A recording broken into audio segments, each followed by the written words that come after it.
चंद्र गुरु का संबंध है मेष राशि में 18 गुरुवार 19 फ्राइडे और 20 जनवरी 8 बज के 52 मिनट तक। तो ये जो चंद्र गुरु का संबंध है ना मेष में, ये मिथुन राशि वालों को दे सकता है न्यू सोर्स ऑफ इनकम, बैंथू फ्रेंड, बैंथू सोसाइटी, कंप्लीशन और जायर सक्सेस इन अंडरटेकिंग, बैंथू एल्डर्स। और 20, 21, 22 भी ठीक है। 22, 23, 24 में ना चंद्रमा है मिथुन में। 22 सोमवार 16 बज के 22 मिनट यानी शाम को 4 बज के 22 मिनट से 23 तारीख मंगलवार 24 चंद्र मंगल के योग में। वैसे तो राज खुलने का डर रहता है, लेकिन 22, 23, 24 में जो चंद्र मंगल शुक्र बुध का संबंध है ना, तो मिथुन वालों को कोई पोस्ट भी मिल सकती है। कोई ना कोई जो है शुभ कार्य है मिथुन वालों के लिए हो सकता है। इसमें अभी जो चंद्र गुरु है,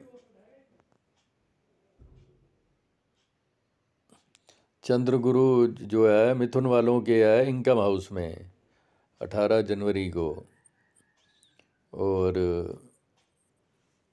18 जनवरी को शुक्र धनु में आ गया। शुक्र धनु में आई थिंक अभी अभी आया है।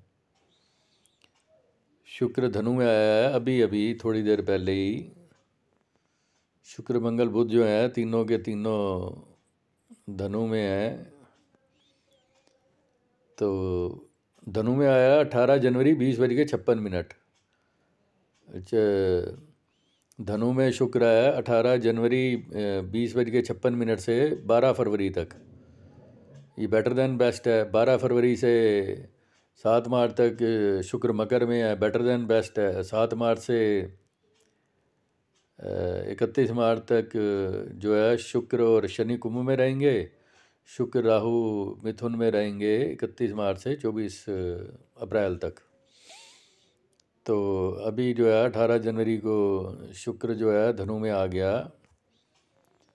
तो ये जो चंद्र मंगल में, वैसे तो मैंने जैसे बताया राज खुलने का डर होता है, लेकिन इवन देन जो मिथुन वाले हैं, धनु वाले हैं, उनकी शादी हो सकती है।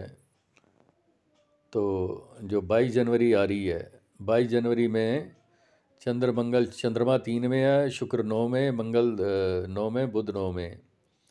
तो इस धरती के लोगों के लिए ना एक पूर्ण भाग्योदय का योग बन गया। Luck others faith in you or intelligence, intuition, power, foresightness, air travel, foreign travel, benefit through long investment, export.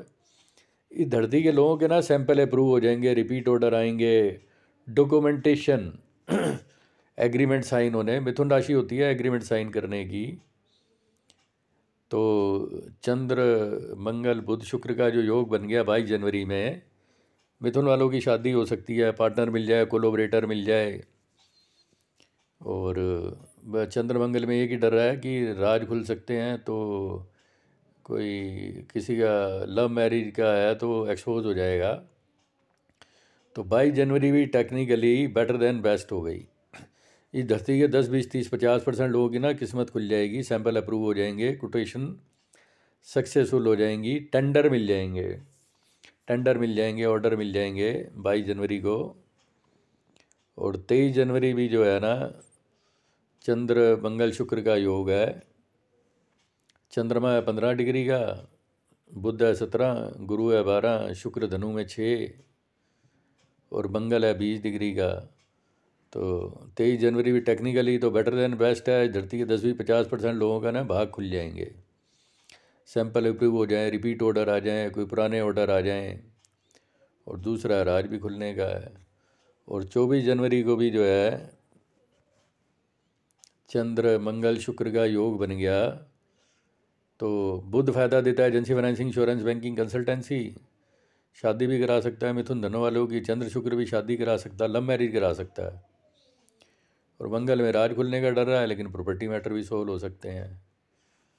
और 25 जनवरी को जो है ये चंद्रमा कर्क में आ गया। तो मिथुन वालों के लिए bank balance, fund flow, share certificate, bonds, jewellery तो बेटर देन बेस्ट है। अब इसमें चंद्र शनि का योग बनेगा सिंह में 28 जनवरी को। 28 जनवरी को चंद्रमा 5 में या शनि 11 में है, तो 27 जनवरी 28 जनवरी में चंद्र शनि का योग है। और फिर चंद्र केतु का योग बन गया 30 जनवरी में। चंद्र केतु कन्या में है, 30 जनवरी को चंद्र केतु कन्या में। चंद्रमा है 10, राहु है 25 और केतु है 25 डिग्री का। राहु मीन में 25 और केतु कन्या में है 25 डिग्री का। तो ये जो ओवरटेक करेगा इसे, आई थिंक 31 जनवरी को चंद्र केतु कन्या में ही है। 31 को चंद्रमा 21 और केतु है 25, राहु है 25।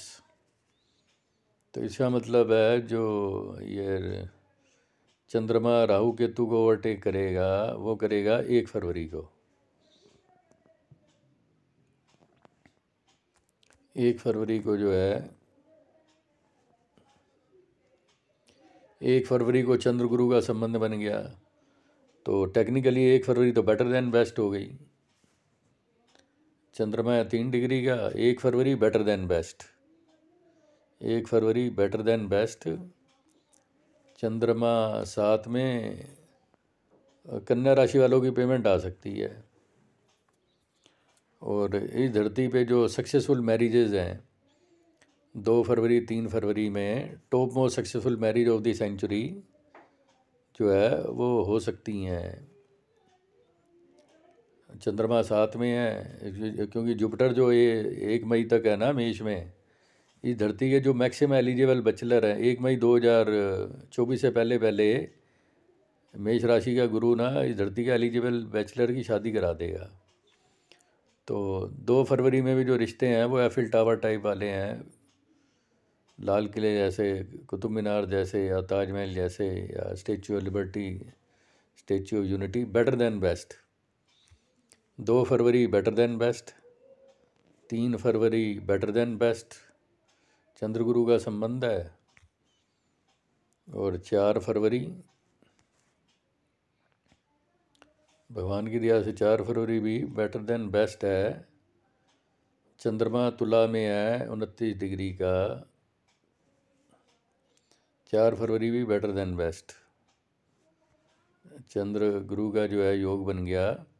तो 2, 3, 4 फरवरी में जो भी शादियां होंगी वो कामयाब होने की संभावना है।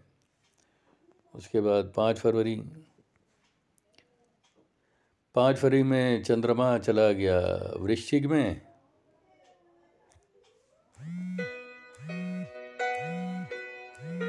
और 6 फरवरी,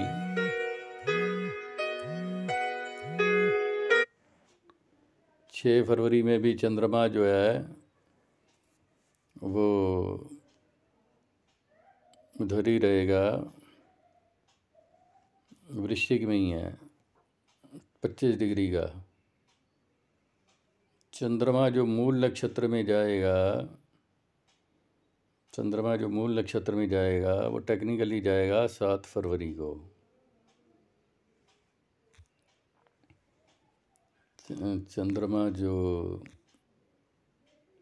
मूल नक्षत्र में जाएगा वो जाएगा 7 फरवरी को। ये विशाखा में है 4 फरवरी 7:20 और मूल में है ये 6 फरवरी सुबह 7:35 पे। तो ये समझ लो 6 फरवरी में जो है मूल नक्षत्र जो समाप्त होगा वो बुधवार सुबह ख़त्म होगा। मूल नक्षत्र 7 तारीख को, 7 तारीख सुबह 6:27। 7 तारीख सुबह 6:27। 7 फरवरी चंद्रमा, चंद्र शुक्र धनु में हैं दोनों। 7 फरवरी भी बेटर देन बेस्ट हो गई। 7 फरवरी में चंद्र शुक्र धनु में है तो मिथुन वालों की शादी हो सकती है, पार्टनरशिप हो सकती है, कोलैबोरेशन हो सकती है। 7 फरवरी बेटर देन बेस्ट। और चंद्रमा मूल नक्षत्र में है 9 डिग्री का। 7 फरवरी बेटर देन बेस्ट। और 8 फरवरी चंद्रमा धनु में ही है और पूर्वाषाढ़ा नक्षत्र है 24 डिग्री का। तो टेक्निकली 8 फरवरी भी बेटर देन बेस्ट हो गई। और 9 फरवरी को चंद्र सूर्य मंगल बुध का संबंध बन गया। मंगल उच्च का, बुध भी मकर में, सूर्य भी मकर में, चंद्रमा भी मकर में। मंगल मकर में, बुध मकर में, चंद्रमा मकर में, सूर्य मकर में। तो इस धरती पे जो सबसे ज़्यादा प्रॉपर्टी की डीलें होंगी, बिजनेस डीलें होंगी, गवर्नमेंट की डीलें होंगी, agency, financing, insurance, banking, consultancy, property, electric, electronics, top most business tender of the century, वो है समझ लो 8 फरवरी, 9 फरवरी और 10 फरवरी में। जब आपका इधर है और 11 फरवरी बेटर देन बेस्ट हो गया। चंद्र शनि का संबंध है 11 फरवरी को। और फिर चंद्र राहु का संबंध है 14 फरवरी में। चंद्र राहु मीन में है। तो इसके बाद 16 फरवरी बेटर देन बेस्ट हो गई। चंद्र गुरु जो है, चंद्र गुरु तुला में है। चंद्र गुरु तुला में होने से 16 फरवरी बेटर देन बेस्ट। 15 फरवरी बेटर देन बेस्ट। 14 फरवरी बेटर देन बेस्ट। चंद्र गुरु का योग बन गया। New source of income, marriages के लिए जो है वो बेटर देन बेस्ट है 16 फरवरी। और उसके बाद 18 फरवरी चंद्रमा वृष में आ गया, ये भी ठीक है। शुक्र मकर में है। और 20 फरवरी में चंद्रमा मिथुन में है। मिथुन का चंद्रमा भी ठीक है। और उसके बाद 22 फरवरी में चंद्र मंगल शुक्र का संबंध बन गया। तो चंद्र मंगल में तो राज खुलने का डर रहता है, कोई बिजनेस एक्सपोजर हो जाए। तो 21 फरवरी, 22 फरवरी और 23 फरवरी इस धरती पे जो सबसे ज़्यादा प्रॉपर्टी डीलें होंगी या कपड़े की डीलें। जो मीन राशि है वो है पैरों की। भगवान शिव के चरणों को प्रणाम। भगवान शिव के चरण पादुकाओं को प्रणाम। माँ पार्वती के चरणों को प्रणाम। माँ पार्वती के चरण पादुकाओं को प्रणाम। भगवान गणपति के चरणों को प्रणाम। भगवान गणपति के चरण पादुकाओं को प्रणाम। भगवान श्री कृष्ण के चरण पादुकाओं को प्रणाम। भगवान श्री कृष्ण के चरणों को प्रणाम। राधा रानी के चरणों को प्रणाम। राधा रानी के चरण पादुकाओं को प्रणाम। और भगवान कार्तिक के चरणों को प्रणाम। नंदी जी के चरणों को प्रणाम। गौ माता के चरणों को प्रणाम। एक दफ़ा माता राधा जो हैं ज़मीन पे चलती जा रही थी, उनके पैरों में ना धूल लग गई। तो भगवान श्री कृष्ण ने कहा कि मैं तेरे चरणों की ना धूल हटा देता हूँ। तो माता राधा ने मना कर दिया। उन्होंने कहा एक दफ़ा जो मेरे चरणों में जुड़ जाता है ना, तो फिर मैं उसे जो है हटाती नहीं हूँ। तो उन्होंने जो है, जो माता राधा हैं, उन्होंने अपने चरणों की धूली जो है ना वो भगवान श्री कृष्ण को साफ़ नहीं करने दी। तो जो मीन का राहु है ना वो है शूज़, स्लीपर्स, पैर, भगवान के चरण, भगवान विष्णु के चरण, भगवान श्री कृष्ण के चरण, भगवान राम के चरण या चरण पादुकाएँ। जो मीन राशि है, मीन का राहु, भगवान शिव की चरण पादुकाएँ, गणपति जी की चरण पादुकाएँ, माँ लक्ष्मी की चरण पादुकाएँ, माँ काली की चरण पादुकाएँ। भगवान शिव की चरण पादुकाओं को प्रणाम। माँ काली की चरण पादुकाओं के प्रणाम। गुरु की चरण पादुकाओं को प्रणाम।